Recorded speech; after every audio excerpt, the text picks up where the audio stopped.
Malcolm Gladwell was a magazine writer when his first book was released in the year 2000. The Tipping Point, which sought to explain how a simple idea or behavior catches fire and spreads in a society, became a sensation, selling more than 5 million copies to date. On and off, the book has spent an astounding 435 weeks on the New York Times bestseller list. Since then, Gladwell has written 4 more bestsellers and become an intellectual celebrity by explaining the world with his brand of pop science, a term of derision for some, but one Gladwell accepts. His deep dives into daily life and his appreciation for a good debate fit naturally into this age of the podcast. Gladwell is out with a new season of his called Revisionist History. Naturally, it's #1 on the iTunes list. Malcolm and I got together near his studio in Brooklyn for a Sunday sit-down. You should be constantly revising your conclusions. Malcolm Gladwell wants to make you think. There are situations where being bad is highly advantageous. And with his podcast, he wants you to think again about what you thought you knew. It's a show about things forgotten and misunderstood. So if you have as your 2 categories, forgotten and misunderstood, that's basically you're good. Everything, yeah. And then we'll start. Gladwell revisits heavy topics like the civil rights movement and problems with higher education. But he also thinks deeper than most of us about subjects that cross our daily lives. Subjects like fast food French fries. A slice of potato crispy on the outside and yet somehow pillowy soft on the inside. Right then and there, I gave my heart to McDonald's. And then McDonald's broke it. What did you find so interesting about McDonald's French fries that you had to do an entire episode of your podcast? Well, because they change. So the French fries I grew up on and you grew up on were completely different from the fries they serve now. In 1992, they changed the recipe. And they turned from being the greatest fast food French fries of all time to being, I think, they taste like cardboard now. I'm embarrassed to say I didn't know they changed. Oh, they did. Now, why would they go and change something so perfect? Exactly, that's what the show's about is they thought they were making them healthier. Who thought they were supposed to be healthy to begin with? We don't eat the fry because it's nutritionally, superb. We eat the fry because it tastes good. So if the fry no longer tastes good, there's no point, right? Gladwell has been asking questions since he was a child. He was born in England and raised an only child in Canada, with his father a mathematician and his mother a therapist.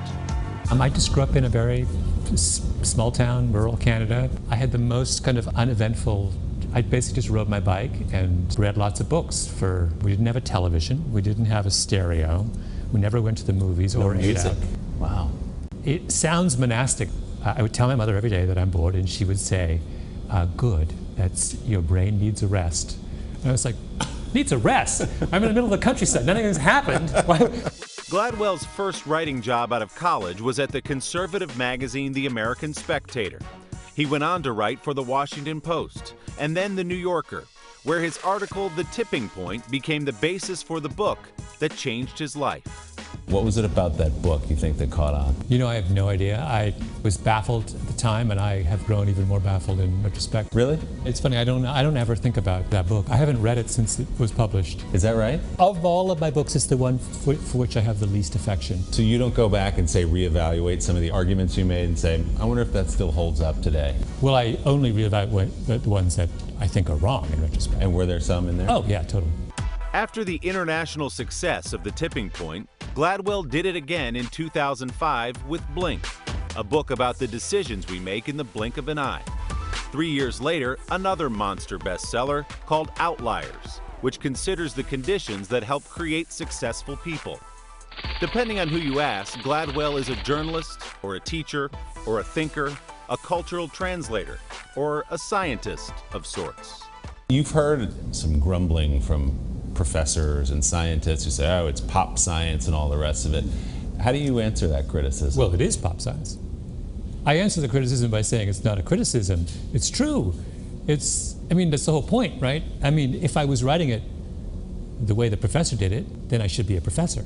But I'm not. So of course I'm trying to find some way to make them relevant to people. Whatever you want to call it, Gladwell's accessible writing has made him a pop culture star. It's not like I was J-Lo. and being trailed by paparazzi down the street. Well, you did have more people listening to you. It gave you a huge audience waiting for whatever you were going to say Yes, so in that next. sense, people stop me for selfies in airports. That's how I would define the major life change that's happened. Hi, all right. I am rolling. My name is Malcolm Gladwell, and you're listening to Revisionist History. What do you get out of podcasting that you can't get from all the other platforms you have? It's a performance in a way that writing a book is not. And there's things you can do with your voice that you can't do on the page.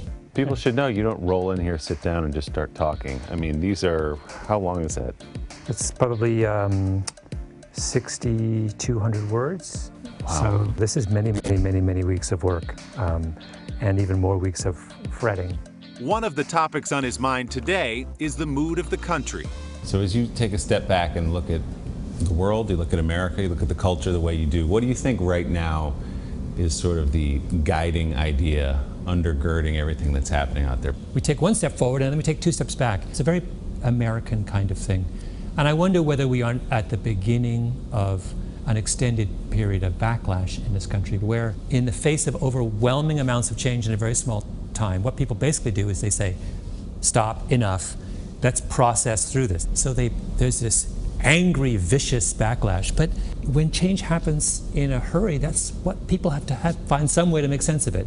Anyway, I feel like maybe we are on the cusp of something similar right now, and we'll just have to get through it. But on the podcast, he avoids direct contact with politics. You know how you always hear that CEOs play a lot of golf? That's golf.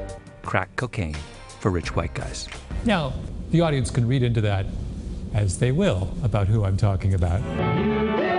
For Gladwell, every seemingly small subject, like those French fries, is a way to get at something bigger.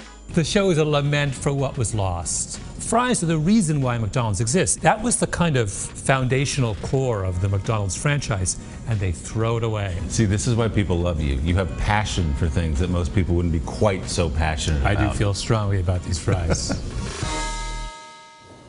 As for changes to those fries, we actually got a statement officially from McDonald's. The company says, quote, while our oil blend has changed over the years along with customers' evolving preferences, one thing's for certain, our French fries continue to deliver a great taste that our customers expect using premium potatoes known for producing flavorful fries and are cooked to perfection in our restaurants using a canola oil blend.